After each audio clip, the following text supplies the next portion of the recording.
முருகப்பெருமானை வழிவிட்டு சென்றிருக்கிறார்கள். இன்று ஒரு சிறந்த நாள். அவருடைய தொலைநோக்கு சிந்தனை நாளை தமிழகத்தை ஆளுவது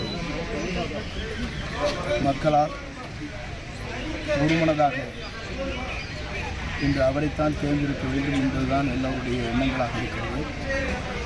அடிப்படையில் எங்கு பார்த்தாலும் இன்று தமிழகத்தை பொறுத்தவரையிலும் உலகளவில் முதலில் பசுமை புரட்சி, வெண்மை புரட்சி, இனப்புரட்சி, சோசியலிச புரட்சி, 4ஆம் தேதி காணுவது நம்முடைய தமிழக வெற்றிக் கழகத்துடைய தலைவர் தளபதியுடைய விசில புரட்சி தான் நடைபெறப் போகிறது என்பதை மகிழ்ச்சியோடு தெரிவித்துக்